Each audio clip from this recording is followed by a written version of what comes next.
우리 갈라디아서 6장 7절 말씀 가지고 인생 지침서 이런 제목으로 같이 은혜 나누기 원합니다.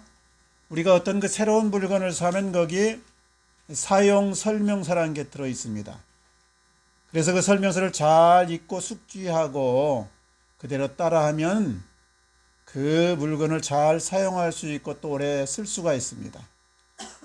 옛날에는 우리가 이제 어디를 가려고 하면 먼저 갔다 온 사람에게 물어보거나 또 지도를 가지고 그렇게 찾아갔습니다. 그래서 그 지도대로 잘 가면은 우리가 목적지 쉽게 안전하게 갈 수가 있었죠. 우리는 이제 이 지구라는 별에 이렇게 태어났습니다.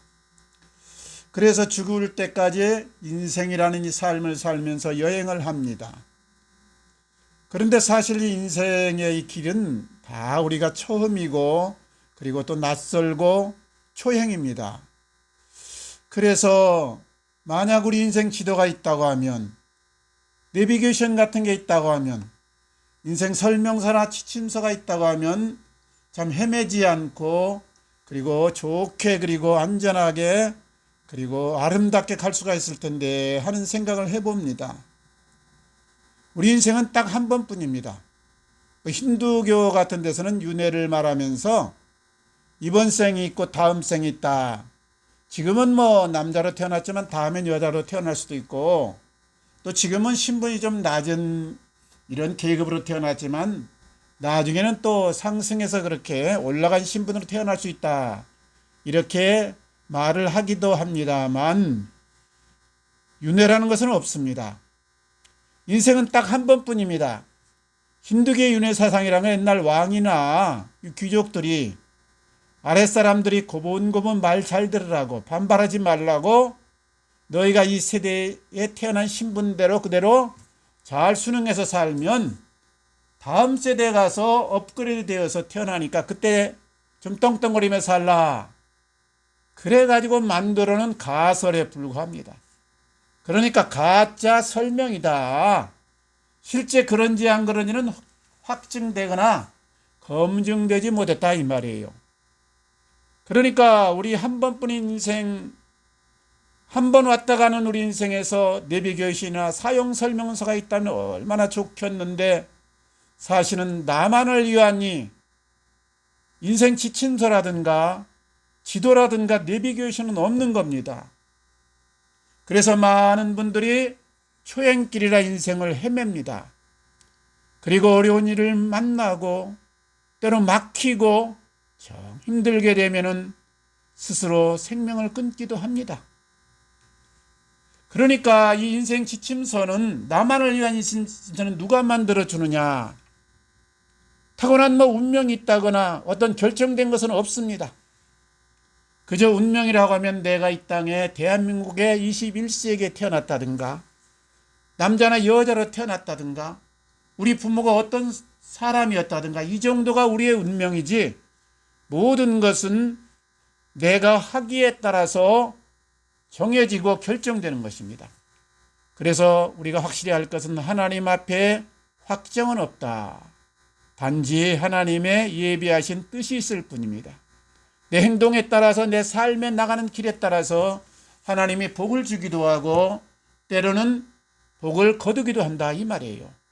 그래서 나만의 인생 지침서는, 나만의 인생 지도는 내 스스로가 만들어야 됩니다.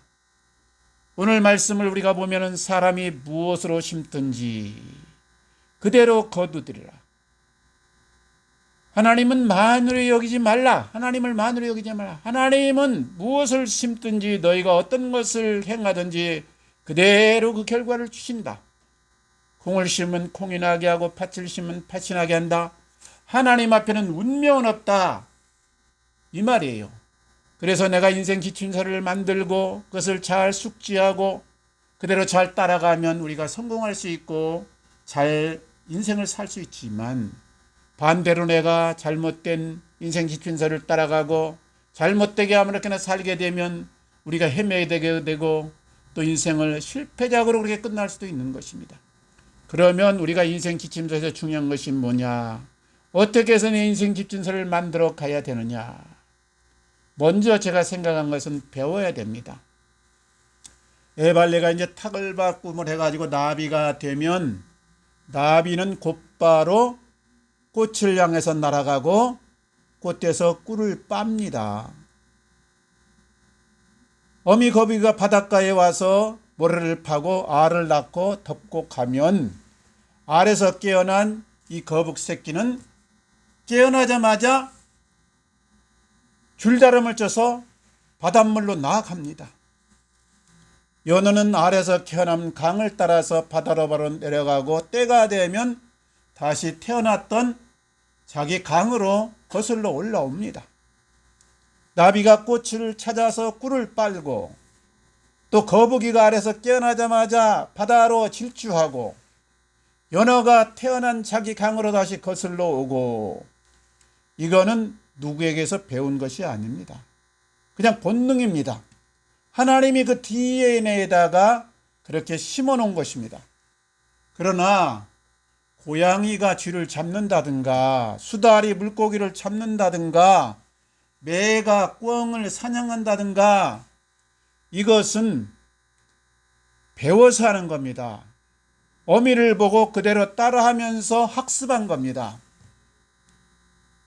그런데요, 이 사람은 원래 이 가지고 있는 본능이 있고요. 두 번째는 배워서 익히는 이 학습이 있습니다. 그런데 이 본능보다는 학습이 훨씬 더 많습니다. 대다수는 다 학습에 의해서, 그러니까 나중에 배워서 되었다 이 말이죠. 그저 본능이라고 하면 태어나서 어머니의 젖을 빠는 정도, 힘들고 어려우면 우는 정도, 소리 지르는 정도입니다. 나머지 대다수는 다 학습에 의해서 공부하면서 되어집니다. 일어나는 것, 걷는 것, 뛰는 것, 말하는 것, 연설하는 걸, 누굴 가르치는 것, 악기를 다루는 것, 기술을 배우는 것, 전부 학습에 의해서 되어집니다. 그래서 인생에서 제일 큰 복이고 첫 번째 되는 복은 누구를 만났느냐 이 복이에요. 누구를 만나서 무엇을 배웠느냐. 그래서 부모를 만나고 또 스승을 만나고 좋은 선배를 만나고, 이게 참 중요하죠. 반대로 나쁜 스승을 만나고 나쁜 부모를 만나고 나쁜 친구를 만나게 되면 자기도 모르게 따라가게 되고 그들을 배우게 되고, 그래서 잘못된 인생을 살기가 쉬운 것입니다. 우리가 부모를 선택하는 것은 어쩔 수 없는 것입니다. 이것은 운명적으로 하나님이 그렇게 태어나게 한 겁니다. 그러니까 부모는 어쩔 수가 없지만은, 그러나 선배를 만나고 좋은 스승을 만나고 좋은 친구를 만난다. 이것은 내 문제입니다. 내가 만날 수도 있고 선택할 수도 있고 내가 그들을 멀리할 수도 있고, 그래서 이 선배라든가 선생이라든가 이 우리의 여러 스승이라든가 친구라든가 이걸 잘 분별하고 그리고 가까이 해야 됩니다. 우리가 이제 배우고 익히려면요, 여러 가지가 있는데 한 가지를 깊이 배우고 익히면 나중에 달인도 되고 도사도 되고 전문가도 됩니다. 또 세상 모든 것을 두루루 조금씩 다 익혀두면 폭넓은 사람이 됩니다. 옛날에는 이제 혼자서 모든 것을 해결하는 자급자족 시대였습니다. 그렇기 때문에 조금씩이나마 두루두루 폭넓게 하는 것이 삶에서 참 유리했습니다. 오늘날은 전문가 시대인과 동시에 세분화되어 있습니다. 분업화 시대입니다. 그러니까 여러 것을 두루두루 잘 하는 것보다는 한 가지를 깊이 그리고 숙지하면서 그것에 도가 통하는 것이 유리합니다. 빌 게이츠는 다 잘하는 건 아닙니다. 컴퓨터를 잘 만들 뿐입니다. 컴퓨터 프로그램을 잘 만들어요. 손흥민은 학력도 시원치 않습니다. 다른 건 못합니다. 오직 축구공 하나만 잘 찹니다. 임영웅이라든가 장윤정이는 다른 건 잘 못해요. 트로트 노래만 잘 부릅니다. 감동을 줍니다. 일터 강사 전한길은요, 다른 건 다 몰라요. 단지 국산화만 잘 가르칩니다. 그러니까 우리가 세상을 잘 살려고 하면 세상 전반적인 걸 두루두루 숙지는 할 수가 없잖아요. 에너지도 한정되고 시간도 그렇고 나의 한계가 있으니까 그저 조금씩 익히고 내가 하는 일에 대해서 전문가가 되고 숙지하고 정말 도사가 돼야 됩니다. 옛날에는요, 무술을 배우러 가면은 저 산속에 있는 달인을 찾아가서, 그러니까 고수를 찾아가서 3년간 물을 길러다 나르고 3년간 뭐 식사를 만들어서 올리고 3년간 뭐 시다바를 들고 이런 얘기가 있잖아요. 만화책에 잘 나오는데요. 그러고 나서야 조금씩 배울 수가 있었어요. 그런데 지금은 얼마나 좋은 세상인지 세계가 다 하나로 통합니다. 인터넷의 발달로 인해서 지식의 홍수 시대로 인해서 모든 것을 다 알아볼 수 있게 되었어요. 그래서 마음만 먹으면 쉽게 배울 수가 있습니다. 그리고 또 책도 무한정 나옵니다. 하루에도 책이 수천 권, 수만 권이 나옵니다. 책이라는 건요, 한 사람이 자기의 경험과 자기의 기술과 자기의 가치관과 깨달음을 몽땅 담아낸 것인데요. 책을 가까이 하면은 많은 것을 쉽게 배울 수가 있는 겁니다. 타고난 이 달인이나 저절로 된 이 전문가나 도사는 없는 겁니다. 다 이것은 후천적으로 학습을 통해서 배움을 통해서 되어지는 것입니다. 그래서 이가 배움이 참 중요한데요. 운전면허를 땄으면 땡이냐? 아닙니다. 실제 운전하면서 익혀야 됩니다. 졸업하고 취직했으면 됐느냐? 아닙니다. 직장에 들어가서 일터에 들어가서 실무를 익혀야 됩니다. 자격증을 따면 다 됐느냐? 아니에요. 초보자입니다. 계속해서 경험을 쌓고 그리고 그때부터 시작해야 됩니다. 제가 직장을 다니다가요, 뒤늦게 이제 신학을 하게 되어가지고 목사가 될까 하는 생각을 가졌어요. 어머님도 그걸 원했기 때문에. 그런데 그때 딱 걱정되는 게 설교였습니다. 목사님들 보니까 새벽에도 수요일 날도 금요일 날도 주일 날도 설교를 하는데 어떻게 맨날 그 많은 설교를 감당한다냐. 노래는 잘 부르는 것 하나만 계속해서 불러도 앵콜이다 18번이다 그러면서 박수를 쳐주는데 설교는 같은 말을 하면 미천 떨어졌다. 들으려고 하지 않는데 어떻게 좋단 말이냐. 고민이 돼가지고 좀 먼저 되신 목사님한테 물어봤더니 목사님, 선배 목사님이 하시는 얘기가 걱정할 거 없어. 다 하나님이 알아셔서 여호와 이래야. 그저 믿고 강단에 서면 설교는 저절로 나오는 기요. 그래가지고요. 제가 그 순진해가지고 그 말을 딱 믿고 신학교를 가고 목사 안수를 받았는데 설교를 하게 돼서 딱 강단에 섰더니 이게 아니에요. 안 나오는 겁니다. 버벅댔습니다.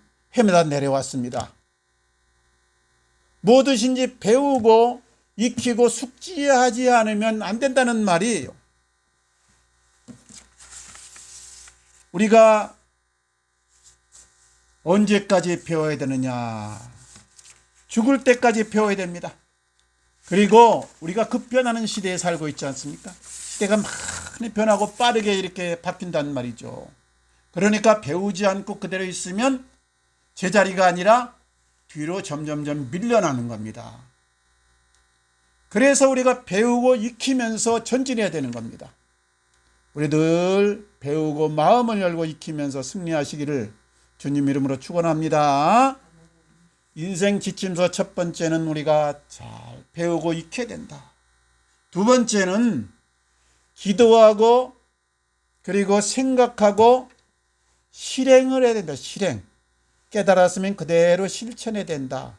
알았으면 삶에서 그것을 그대로 해내야 된다. 이 말이죠.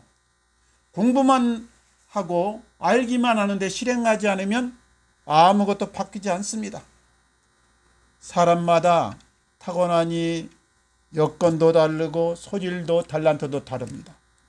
그래서 잘 산다는 것이, 아름답게 산다는 것이 무엇이다 한마디로 정의하기는 참 어렵습니다. 우리 그리스도인의 삶의 이 지향점은 하나님 나라입니다. 이것은 분명해요. 또 우리가 세상을 살 때 소금과 빛으로 살라고 말씀했어요. 그리고 주님을 따라서 거룩하게 착하게 하나님의 공의와 하나님의 사랑을 펼치는 것이 우리 그리스도인의 삶입니다. 그런데요, 이것이 현실 나의 삶에서 어떻게 매 순간순간 적용해야 되느냐, 이거는 참으로 애매합니다. 이 확실한 것이 이게 다 열거되어 있지 않다는 거, 세부상은 없단 말이에요. 원칙은 있는데 하나님 나라고, 그리고 빛과 소금으로 살고, 그리고 우리가 주님 따라 거룩하게 하나님의 공의와 사랑을 이루면서 살아야 되는 건 맞는데, 내 일터에서, 내 가정에서, 내 삶의 현장에서 어떻게 살아야 되느냐, 참 어려운 문제입니다. 제가 하나 비법을 가르쳐 드리자면, 삶의 가치관과 우선순위와 아이콘과 기준을 먼저 정해두면 참 좋습니다. 올해 이제 105살 되신 그 김형석 연세대 명예교수가 있는데요. 그분의 인생 아이콘은 미리미리 조심조심입니다. 미리미리 조심조심. 그래서 무슨 과제가 생기면 허겁지겁 당일날 하는 것이 아니고 미리미리 합니다. 글이나 강의 요청을 받으면 미리미리 준비해놓고 또 점검하고 수정하고 보완을 합니다. 몸도 병들어서 치료하기보다는 미리 좋은 것 먹고 운동도 열심히 합니다. 예방을 합니다. 그리고 잘 나가도 실족하지 않도록 겸손한 마음을 유지하고 경거망동하지 않고 조심조심 살아왔다. 그런 고백을 하는데 이걸 20대부터 실천했어요. 그러니까 105살 된 지금도 팔팔하게 그렇게 활동할 수 있는 것입니다. 저도 60 넘어서 이제 뒤늦게서 삶의 그 아이콘을 정해봤는데요. 제 삶의 아이콘은 건강하게 즐겁게 보람되게입니다. 건강이 무너지면 다 무너진다. 세상 떠나야 된다. 하늘나라 간다. 이게 내 머릿속에 늘 있어요. 그래서 무엇보다 건강 늘 챙겨서 몸에 좋다 하면 하고 몸에 나쁘다 그러면 싹 지워버립니다. 절제합니다. 두 번째, 일이 생기고 과제가 생기면 부담도 되고 힘들겠구나 생각이 들지만은 생각을 바꿨어요. 할 일이 생겼으니 어찌 즐겁고 기쁘지 아니한가 속으로 외치고요. 그렇게 실행하게 하니까 일 만나고 과제 만나면 즐거워요. 아, 내가 이게 필요한 사람이 되었구나. 자부심도 생깁니다. 그리고 보람된 삶을 위해서는 쓸데없는 것은 삭제다. 쓸데없는 건 안 합니다. 쓸데있는 것 합니다. 덜 중요한 것은 뒤로 미룹니다. 중요한 것부터 합니다. 그러니까 쫓기지 않게 됩니다. 돈도 경제도 원칙을 세웠어요. 제 경제관념은 돈은 일해서 번다. 남에게 내가 유익을 주어서 수입을 가져온다 이거죠. 그래서 죽을 때까지 일하자. 돈이 들어오면 수입이 생기면 생활비 30% 뛴다. 저축 30% 한다. 이거는 이제 제가 자녀들 다 키웠기 때문에 나갈 돈이 없어서 그렇게 여유가 생긴 거죠. 그 다음에 15%는 하나님의 나라 위해서 헌금으로 드린다.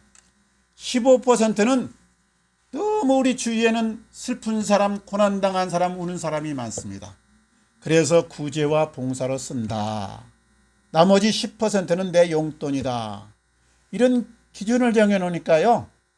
이게 낭비도 하지 않게 되고 적절하게 잘 사용하는 지혜가 생겼어요. 또 대인관계도 원칙을 세워놨어요. 사람을 처음 만나면 웃고 내가 먼저 인사한다. 도움을 청하면 도울 수 있을 때는 기쁘게 내가 돕는다. 거절할 때는 부드럽게 그리고 확실히 말한다. 그리고 기회를 틈타서 복음을 전한다. 이게 제 대인관계 기준이에요. 이게 하루아침에 되지 않습니다. 처음에는 힘듭니다. 연습이 필요합니다. 그러나 계속 꾸준히 하다 보니까 쉬워져요. 시간도 제가 원칙을 정해놨어요. 4시 기상이다. 9시 취침이다. 그래서 그 사이에 내가 일하고 운동하고 사람 만나고 휴식 취하고 적절히 시간을 분배해 놨습니다. 이렇게 하니까 얼마나 편하고 말이죠. 얼마나 이 간편하고도 그리고 알차게 살 수 있는지 모르겠습니다. 이렇게 우리가 좋은 것을 미리 정해서 아이콘이라든가 가치관, 기준을 미리 해놓으면 헤매지 않고 또 우리가 그것을 습관화 체질화시키면 언젠가 좋은 열매, 아름다운 열매로 열릴 줄 믿습니다. 이런 승리가 우리 성도님들의 것이 되시기를 주님 이름으로 축원합니다.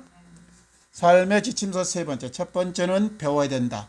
두 번째는 기도하고 실행하고 전진해야 된다. 세 번째는 막히면은 점검하고 수정하고 보완하라. 막히면 점검하고 수정하고 보완하라. 요즘 세상에는 어찌 빨리 변하는지요. 어디를 갈 때 옛날 지도를 가면은 엉뚱한 곳이 나오고 그것이 없어져 버렸어요. 그래서 요즘에는 자동 업그레이드되는 이 내비게이션이 대세입니다. 이거는 뭐 핸드폰도 그렇고 컴퓨터도 그렇고 모든 이 장비가 다 그렇게 돼 있어요. 업그레이드를 하지 않으면 쓸모가 없게 된다는 말이죠. 우리 인생살이가 어려운 것은 몇 가지 원인이 있는데요. 딱히 나만을 위해서 정해진 것은 없다. 두 번째, 내 뜻과 계획대로만 되지 않는다. 돌출 변수가 많다는 겁니다. 세 번째는 그래서 그때 수정하고 보완해야 된다 이거예요. 예? 딱히 정해진 길이 없어요. 내 뜻, 내 계획대로 안 됩니다. 수정 보완을 해야 됩니다. 바둑격언 중에 있는 말인데요.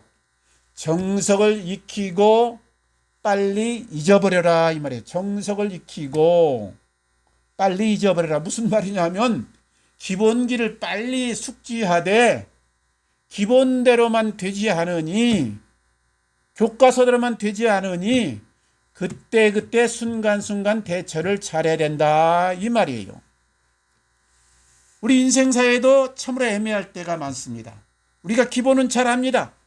근면 성실해야 된다. 초심을 잃지 말아야 된다. 균형 감각을 잡아야 된다. 그런데 실제 상황에서는 이것을 적용하기가 애매할 때가 많습니다. 기다려야 할지 나가야 될지 열심히 뛰어야 될지 재충전을 위해서 휴식을 취해야 될지 공부해야 될지 누구를 만나서 의논해야 될지 아니면 홀로 심사숙고해야 될지 그래서 이럴 때 늘 기도하고 생각하고 점검하면서 수정하고 보완해야 되겠습니다. 모든 것의 원인은 나로부터 출발되면 그러니까 뭐가 막힐 때 안 될 때 너 때문이다. 환경 때문이다. 여건이 이랬다 하면서 핑계거리를 잡으면 해결이 안 난다 이 말이죠. 나 때문이다. 나 때문이다. 나를 점검하고 수정하고 보완해 가야 돼요. 나이가 들면 우리가 노인이 되지 않습니까? 우리나라에서는 노인의 정의를 65세가 되면 노인이라고 하는데 노인에는 두 종류가 있습니다.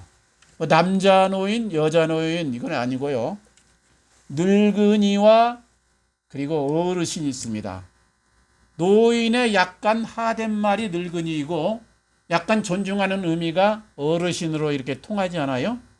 근데 어르신과 이 노인의 차이가 좀 있는데요. 세월이 가면 누구나 늙는 것이지만은 늙은이는 자기를 방치하고 어르신은 자기를 관리하고 가꾼다. 예? 자기 관리를 한다 이거죠. 어르신은. 늙은이는 제 고집을 내려놓지 못하지만 어르신은 자기 생각을 내려놓고 유연하게 대처한다. 늙은이는 받기를 좋아하고 어르신은 대접하기를 좋아한다. 늙은이는 배우지 않고 어르신은 죽을 때까지 배워간다. 늙은이는 게으른 자의 별명이고 어르신은 부지런한 자의 애칭이다. 늙은이는 사람들이 싫어해서 멀리하려고 하지만 어르신은 사람들이 좋아해서 가까이 하려고 한다. 나이가 가고 세월이 가면 그대로 있으면 뒤처지는 겁니다. 배우고 전진해야 됩니다. 나를 보완하고 업그레이드 시켜야 됩니다. 우리가 늙은이가 되기를 원합니까? 아니면 어르신이 되기를 원합니까? 신앙도 그렇습니다. 제자리 걸음을 하면 퇴보입니다. 신앙생활이 뭡니까? 주일날 교회 나와서 예배드리고 헌금드리고 봉사하고 그리고 헌신했다. 1년에 성경 몇 번 봤다. 때때로 금식했다. 이것이 신앙생활입니까?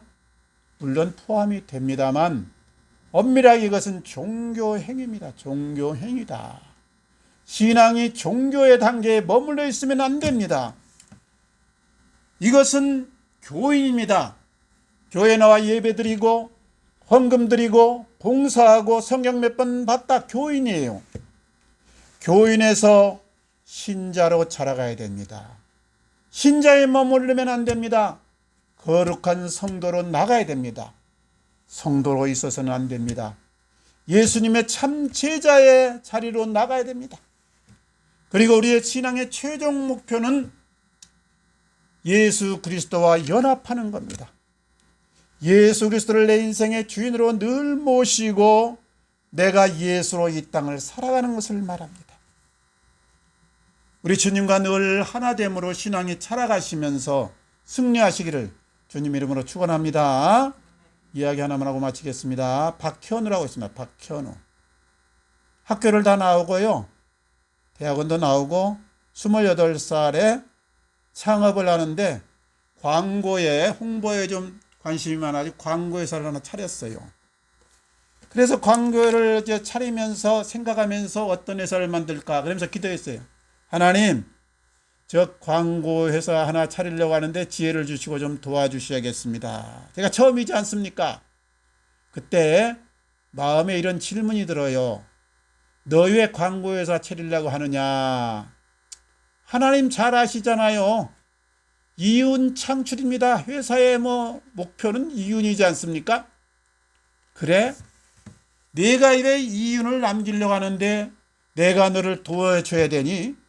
이런 의문이 드는 거예요. 그래서 하나님이 기업주라면 어떻게 하실까 곰곰이 생각했어요. 우리가 뭘 하나님한테 기도할 때요, 달라달라 떼쓰는 식으로 하지 말고 하나님의 심정을 알아서 좀 어른답게, 말하자면 성숙한 신자답게 하나님께 묻는 훈련을 많이 해야 돼요. 그리고 하나님이 뭘 정말 나에게 요구하시는가, 하나님의 마음을 좀 흡족하게 해주는 대로 나가는 것이 성숙한 신앙이겠죠. 그때 이런 생각이 들어요. 하나님은 사랑이시다. 하나님은 내가 이 기업을 통해서 선한 영향력을, 하나님의 나라의 영향력을 끼치기를 원하는구나. 그래서 생각했어요. 돈 많이 벌자, 큰 회사 만들자, 세계로 진출하자, 이건 아니다. 하나님의 선한 영향력을 끼치는 기업으로 만들자. 그리고 곰곰이 세부사항을 체크했습니다. 이거 딱 제목만 해놓으면 이게 안 돼. 세부사항이 없으면 이게 실천이 안 되는 거거든요. 선한 영향력의 첫 번째 수혜자가 누가 되어야 되는가? 바로 우리 직원이다. 그리고 2차 수혜자는 우리 직원의 가족일 수 있고, 매일 만나는 이 건물주일 수 있고, 또 수혜자일 수도 있다. 그리고 고객사, 또 광고를 보는 사람일 수 있다. 그래서 우리가 이에 대한 선한 영향력에 대한 부담감을 가지고 출발해야겠다, 이런 마음을 가졌어요. 기준을 가졌어요. 회사를 열고 직원을 몇 명 모집하고 나서 말했습니다. 우리는 선한 영향력을 끼치기 위해서 회사를 만들었습니다. 월급 받기 위해서 나오면 안 됩니다. 먼저 우리가 즐거워야 됩니다. 그리고 이 즐거움과 행복을 전파해야 됩니다. 그래서 매일 아침에 8시에 출근해가지고 1시간은 노는 시간입니다.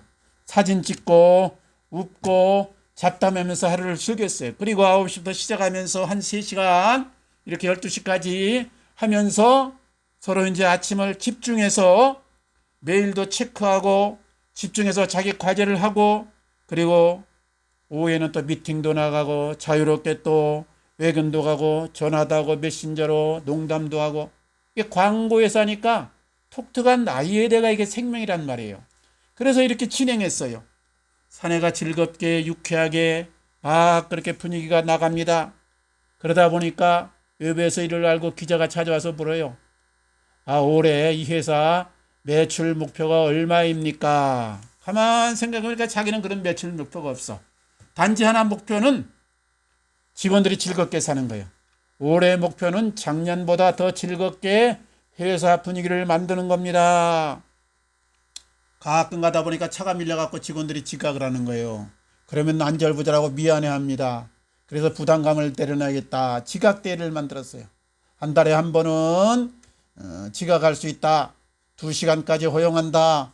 팀장에게 메시지만 보내면 된다. 사람들이 부담감을 내려놨어요.